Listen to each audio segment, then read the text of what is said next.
साथियों, राम राम।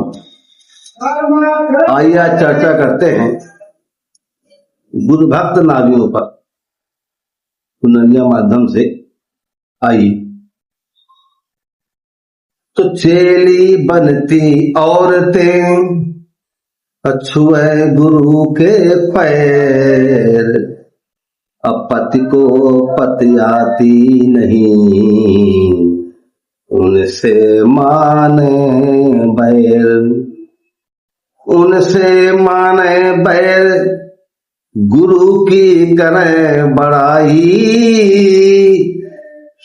करती हैं कटुवाद, पति घर करे कड़ाई, कहता कब झगड़ालू, घूमती सदा अकेली, जिनकी नहीं नकेल वही बनती है चेली, जिनके नहीं नकेल वही बनती है चेली।